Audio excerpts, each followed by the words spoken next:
On a chilly autumn evening in the Maplewood Heights, police vehicles lined the driveway of a modest, well-kept house. Inside, the living room was a scene of disarray.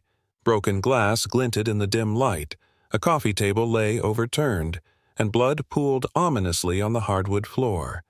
The lifeless body of David Carter, a 42-year-old father of two and a respected local contractor, was sprawled across the floor. His injuries were severe and pointed to a violent altercation.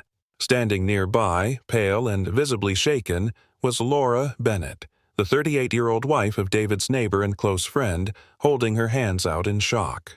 As first responders worked to secure the scene, whispers began to ripple through the gathered neighbors. Laura's panicked statements and the eerie stillness of David's body painted a grim picture, but the full truth was far from the surface. What had started as a quiet evening had erupted into a tragedy that would leave the community reeling and questioning how well they truly knew their neighbors. Maplewood Heights was the epitome of suburban charm. Tree-lined streets framed rows of well-maintained homes, and the residents took pride in their close-knit community. The neighborhood was the kind where families gathered for barbecues, children played until the streetlights flickered on, and everyone felt safe within the bubble of shared trust. But within this serene setting, cracks were forming, hidden beneath the surface of polite smiles and friendly waves. At the center of the unfolding tragedy were two families. David Carter, a 42-year-old contractor, was known for his hard work and easygoing nature. Married to Emily Carter, a kind-hearted preschool teacher, David was a devoted father to their two young children. Together, the Carters had built a life filled with love, stability, and the kind of domestic routine that neighbors admired. Next door lived the Bennetts. Laura Bennett, 38, was a vivacious and social woman who thrived on being the life of every neighborhood gathering. Her husband, Mark Bennett, a quiet and reserved accountant, often stayed in the background, content to let Laura bask in the spotlight. While the Bennetts appeared to have a stable marriage, subtle signs hinted at unspoken tensions. Laura's extroverted personality often clashed with Mark's preference for solitude, creating an unspoken distance between them. Over the years, the Carters and Bennetts had grown close, frequently sharing meals, celebrating milestones, and leaning on each other for support. Laura, in particular, had taken a strong liking to David, often seeking his help with small household repairs or engaging him in long conversations at neighborhood events. What seemed like friendly camaraderie gradually deepened into something more, a bond that teetered dangerously close to the line of propriety. Unbeknownst to most of the neighborhood, Laura and David's relationship had shifted. Shared glances lingered longer than necessary. Conversations grew more intimate, and stolen moments became a regular occurrence. For Laura, David represented the excitement and emotional connection she felt was missing in her marriage. For David, Laura's attention offered a respite from the daily grind of family responsibilities. But what started as a harmless connection soon spiraled into a forbidden affair. Meeting in secret, the two were careful to keep their actions hidden, but the strain of their deception began to show. In a neighborhood as tightly woven as Maplewood Heights, secrets didn't stay buried for long, and the consequences of their choices were about to unravel in ways neither of them could have anticipated. On the evening of October 12th, the calm routine of Maplewood Heights was disrupted by a series of events that would change the neighborhood forever. David Carter had returned home from work, his usual cheerful demeanor slightly subdued. Unbeknownst to his wife Emily, he had received a series of messages from Laura Bennett throughout the day, insisting they meet. "We need to talk," her final message read, the urgency unmistakable. As the evening settled in, David told Emily he was stepping out for a while to check on a project, a common enough occurrence given his work. Emily didn't think twice. Meanwhile, next door, Laura was pacing in her living room. Mark Bennett, her husband, had left earlier for a late-night business meeting, giving her the privacy she needed to confront David about their relationship. David arrived at Laura's house shortly after 9 p.m. The street was quiet, porch lights flickering as a light autumn breeze rustled the trees. What began as a hushed conversation quickly escalated into a heated exchange. Laura, frustrated by David's growing hesitation to continue their affair, accused him of leading her on, while David insisted they needed to stop before things spiraled further out of control. Inside the home, the argument grew more intense. Furniture was shifted, objects knocked over, and the tension between the two reached a boiling point. At some point during the confrontation, Mark Bennett returned home unexpectedly. Seeing David's car in the driveway, he entered the house through the back door, his quiet nature masking the storm building within him as he took in the scene before him. The situation escalated rapidly. In a moment of rage, Mark confronted David, demanding to know why he was there. The confrontation turned physical. Laura's attempts to de-escalate the situation only fueled the fire. Mark, overcome with anger and betrayal, grabbed a decorative candlestick from the fireplace mantel and swung it at David. The blow was sudden and violent, knocking David to the ground. In the ensuing chaos, Laura screamed for Mark to stop, but the damage was already done. David lay motionless, blood pooling beneath his head. The room fell silent, the enormity of what had just happened sinking in. Mark stood frozen, the candlestick still in his hand as Laura panicked, pleading with him to call for help.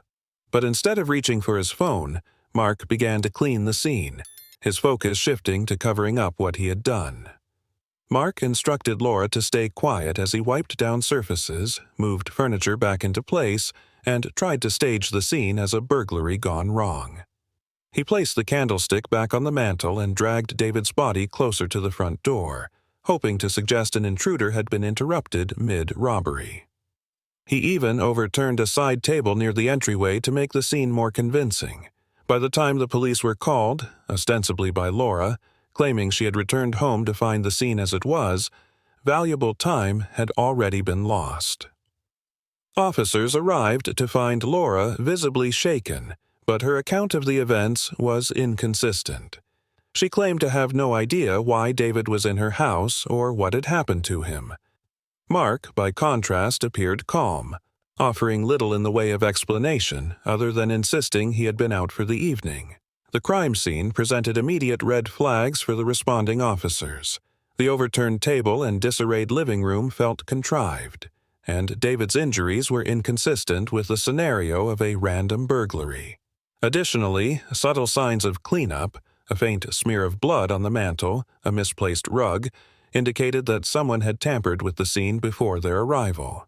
As first responders secured the area and began documenting the evidence, it became clear that this was no ordinary break-in.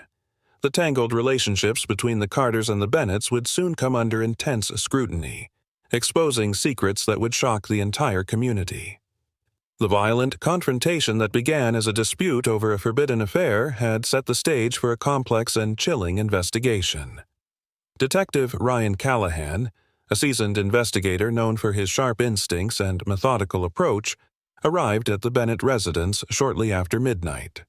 The scene he walked into was one that screamed of contradictions, a staged crime scene attempting to tell one story while the evidence whispered another. The body of David Carter had been moved and placed unnaturally near the front door, and the mess in the living room felt deliberate rather than accidental. Callahan's first step was to assess the crime scene. His eyes were immediately drawn to the candlestick on the mantel, which seemed too pristine given the chaos in the room. The blood pooling beneath David's head didn't align with the nearby splatter patterns, suggesting he hadn't died where he was found. Callahan also noted faint smudges of blood on the hardwood floor, barely visible to the untrained eye, leading away from the body. The overturned furniture seemed haphazard, like someone had created disorder rather than reacting to it. Forensics arrived soon after. Callahan directed the team to focus on the areas of the room that appeared tampered with. Blood samples were collected from multiple locations, including the candlestick, which bore a faint smear despite its apparent cleaning. Fingerprint dusting revealed a mix of prints, some overlapping, suggesting frantic handling. Meanwhile, David's clothing and hands were examined for defensive wounds or signs of struggle, hinting at a confrontation rather than a surprise attack. Callahan turned his attention to the Bennetts. Laura Bennett, seated on the couch, was pale and trembling. Her story was riddled with inconsistencies. She claimed she had been out running errands and returned to find David already dead. When pressed, she couldn't explain why his car was parked outside or why she hadn't immediately called 911. Mark Bennett, on the other hand, maintained an unnerving calm. He insisted he had been at a work meeting all evening and only learned of the incident upon returning home. His nonchalant demeanor raised red flags for Callahan. "It's strange," Callahan later remarked to his team, "how composed he is for someone who just found a dead neighbor in his house." Neighbors were interviewed as a part of the initial investigation. Several reported hearing raised voices coming from the Bennett home earlier in the evening, but no one could pinpoint the exact time. One neighbor recalled seeing David's car pull into the driveway shortly after 9 p.m., and another mentioned seeing Mark's car parked a block away around the same time, a direct contradiction to Mark's claim of being at work. Digital evidence became a critical component of the investigation. Callahan's team secured text messages from David and Laura's phones, revealing the nature of their affair. The messages painted a picture of a relationship that had grown increasingly volatile, with Laura expressing frustration over David's attempts to distance himself. The final text exchange between them set the stage for the confrontation that followed. Laura: "We need to talk, tonight." David: "This has to stop. I'll come over after 9. Further digging uncovered another crucial piece of evidence, a GPS tracker installed in Mark's car. The tracker showed that his vehicle had been parked just 2 blocks away from the Bennett home during the time of the incident, contradicting his alibi entirely. When confronted, Mark's story began to unravel, though he continued to insist on his innocence. Callahan's focus then shifted to the forensic findings. The blood spatter analysis confirmed that David had been struck near the coffee table before being moved to the front door. The candlestick on the mantel, initially dismissed as decorative, was identified as the murder weapon. Trace amounts of David's blood were found on it, despite an apparent attempt to clean it. Additionally, Laura's fingerprints were found on the base of the candlestick, alongside faint traces of Mark's. Callahan's methodical approach to the case left no stone unturned. Surveillance footage from a neighbor's security camera provided a breakthrough. The footage captured David entering the Bennett home at 9:15 p.m., followed by Mark slipping through the back door approximately 10 minutes later.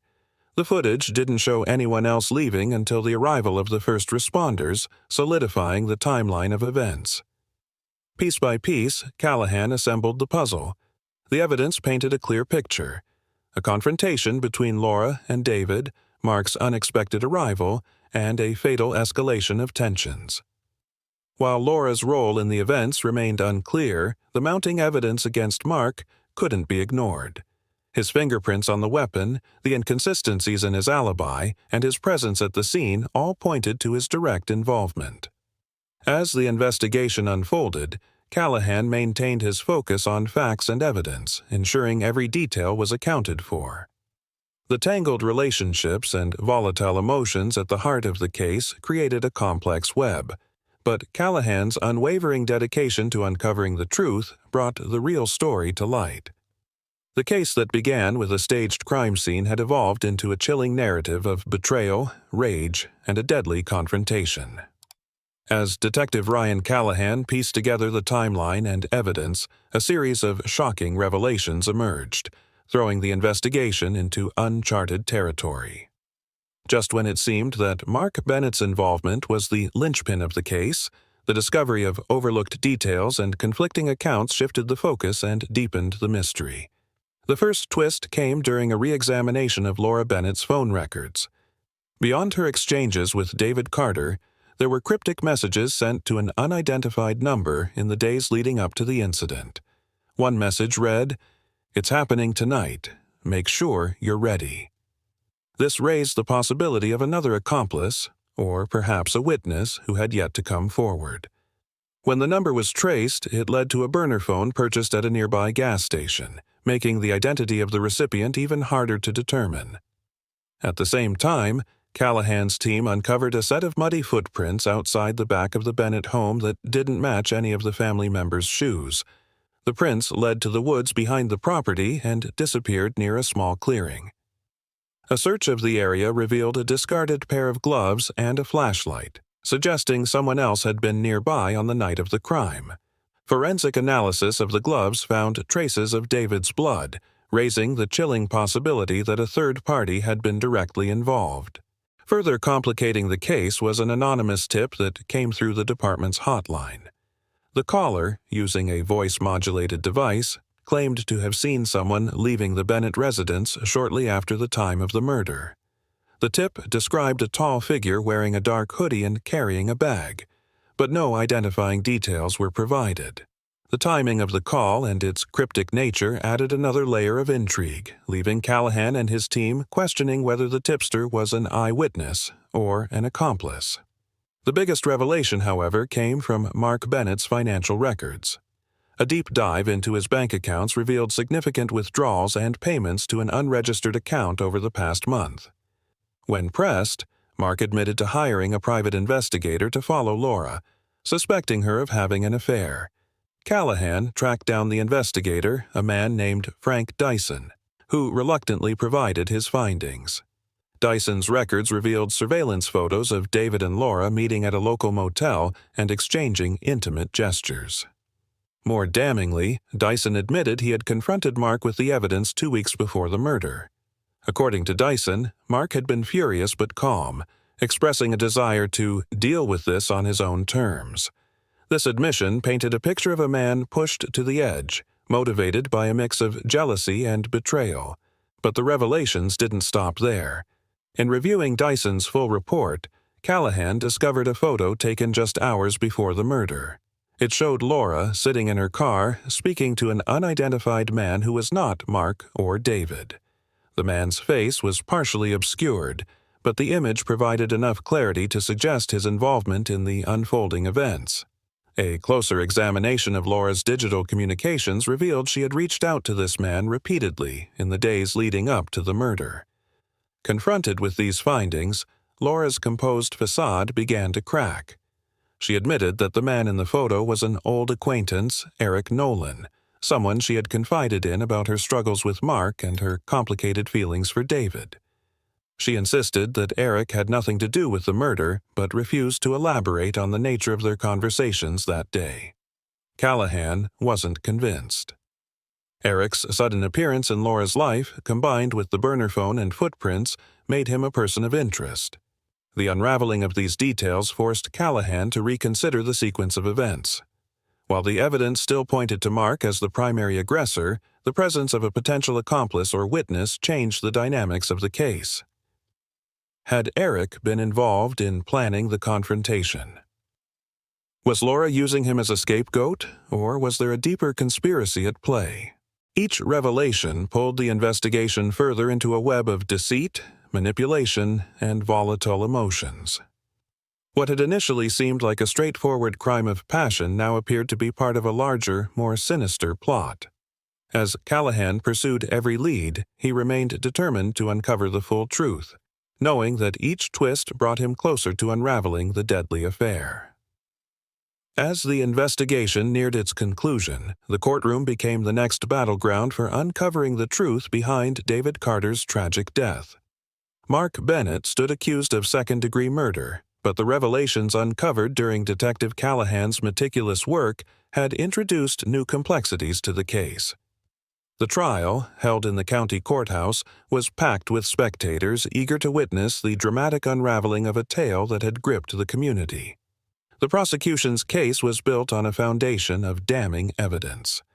District Attorney Caroline Royce outlined the timeline of events, emphasizing Mark's discovered GPS records, his fingerprints on the candlestick, and his inconsistent alibi. The text messages exchanged between David and Laura were presented as evidence of the affair, establishing the motive for Mark's jealousy and rage. The prosecution also called Detective Ryan Callahan to the stand. Callahan's testimony was clear, concise, and damning. He detailed the inconsistencies in Mark's statements, the evidence tampering at the crime scene, and the blood spatter analysis that proved David's body had been moved. Callahan's methodical breakdown of the investigation painted a vivid picture of a man who had been driven to violence by betrayal and had then tried to cover his tracks. But the defense, led by attorney Michael Grayson, wasn't about to let Mark take the fall without a fight. Grayson painted a picture of a man who had been manipulated and provoked by Laura's actions. He argued that Mark's calm demeanor on the night of the murder was not evidence of guilt, but shock and confusion. Grayson also pointed to Laura's cryptic messages and connections to Eric Nolan, suggesting that there was more to the story than the prosecution was presenting. Laura Bennett, now a reluctant witness, was called to testify. Her testimony was one of the most anticipated moments of the trial. Under oath, Laura admitted to the affair but denied any involvement in David's death. When pressed about Eric Nolan, Laura insisted that their interactions were innocent and unrelated to the events of that night. However, her demeanor, hesitant and evasive, raised doubts among the jury. The prosecution seized this opportunity to question Laura's credibility. They presented evidence of her burner phone communications and raised the possibility that she had been coordinating with Eric on the night of the murder. The revelation of the muddy footprints and discarded gloves was brought up, with the prosecution hinting that Eric's involvement had not been fully explored due to Laura's lack of cooperation. The turning point in the trial came when the prosecution introduced a surprise witness, Frank Dyson, the private investigator hired by Mark. Dyson's surveillance photos of David and Laura were entered into evidence, but it was his testimony about Mark's reaction to the affair that sealed the narrative of a man pushed to the brink. Dyson's admission that Mark had expressed a desire to deal with this added weight to the prosecution's claim of premeditation. In a bold move, the defense countered by suggesting that Eric Nolan's potential involvement had been ignored in favor of focusing on Mark. They argued that Eric's presence in Laura's life, combined with his cryptic connections to the crime scene, cast reasonable doubt on Mark's sole culpability.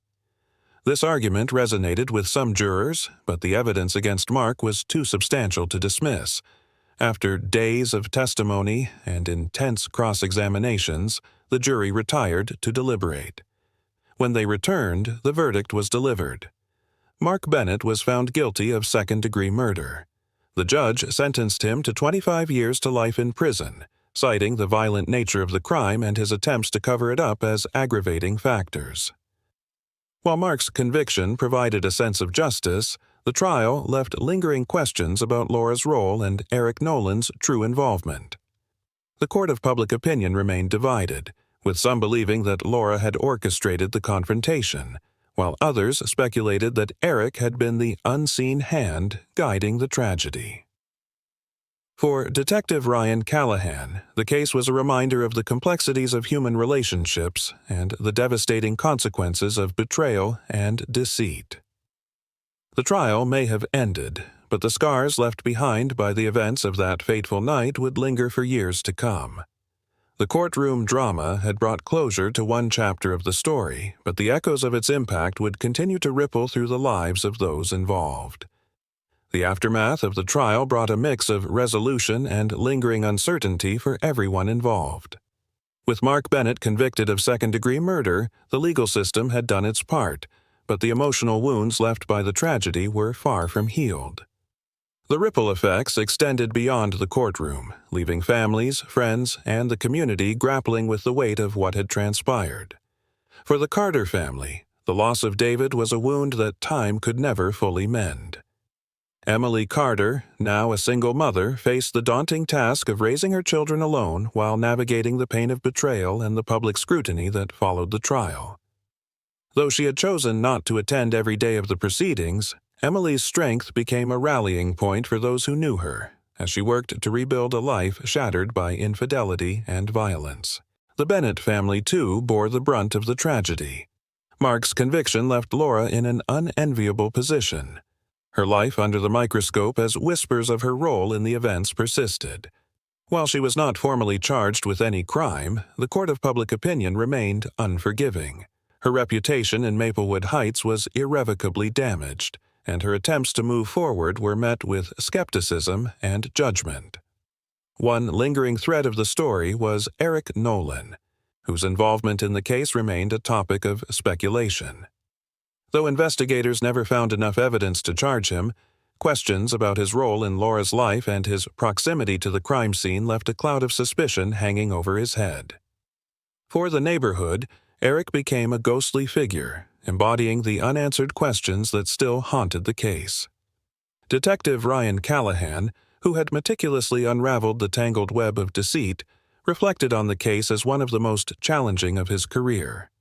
While he took pride in bringing Mark to justice, the unresolved elements, the burner phone messages, the muddy footprints, and Laura's evasive testimony remained points of frustration.